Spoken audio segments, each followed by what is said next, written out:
और एक दरख्वास्त दायर की गई थी। एक केस आया था कौमी तराने के मामले पर कि कौमी तराना जब बज रहा हो तो क्या इस पर खड़ा होना चाहिए या नहीं।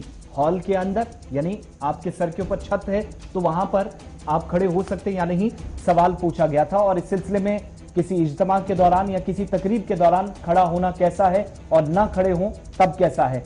मामला अदालत के सामने पहुंचा और अदालत की तरफ से अब जो फैसला इस पर सुनाया गया है, जो दरख्वास्त दायर की गई थी उसमें साफ कर दिया गया बेंच की तरफ से कि कौमी तराने के लिए खड़ा होना या ना गाना जुर्म नहीं है, पहली बात। दूसरी बात, किसी तकरीब के दौरान किसी इज्तिमा में अगर आप जब नेशनल एंथम चल रहा हो आप उसमें खलल डालते हैं, किसी तरह की कोई कोशिश करते हैं जिससे माहौल खराब हो या डिस्टर्ब हो चीजें, तो वो तौहीन है, तौहीन के जुमरे में आता है।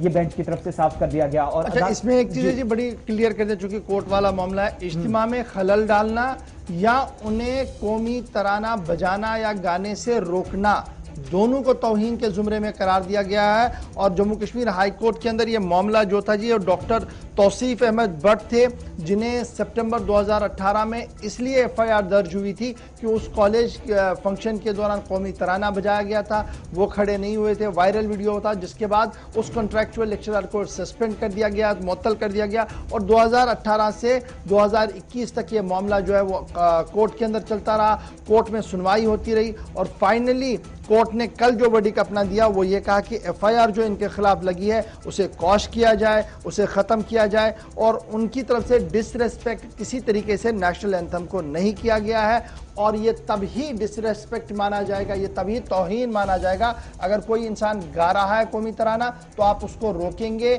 या उसके ऊपर खलल पैदा करने की कोशिश करेंगे, तो तब जाकर आप तौहीन के जुमरे में आते। तो इसके साथ साथ पुलिस को हिदायत दी गई है कि वो जो एफआईआर दर्ज की गई है उस एफआईआर को खारिज करे।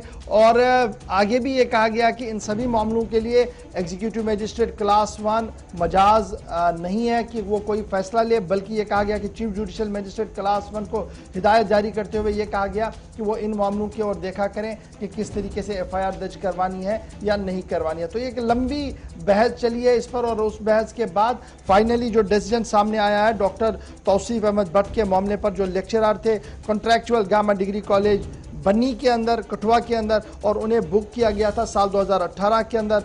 उन पर यह इल्ज़ाम था कि डिसऑनरिंग द नेशनल एंथम, ये बेसिक क्रैक्स था उसका। और उसके बाद ये मामला कब हुआ था, जब सर्जिकल स्ट्राइक हुआ था, उसके बाद जश्न की तकरीब हुई थी, तो उस सिलसिले में वहाँ फंक्शन था। और उसके बाद कल जो जम्मू कश्मीर लद्दाख हाई कोर्ट की तरफ से जस्टिस संजीव कुमार ने अपनी ऑब्जर्वेशंस देते हुए कहा कि इस एफआईआर को ख़त्म किया जाए। और अपनी बात साफ करते हुए उन्होंने कहा कि खड़ा होना या गाना जुमरे में नहीं आएगा, जुर्म के जुमरे में नहीं आएगा, इज्तिमा में खलल डालना या तौहीन के जुमरे में ज़रूर आ सकता था। ये तो थी बात जनाब जम्मू कश्मीर हाई कोर्ट की। एक और बड़ी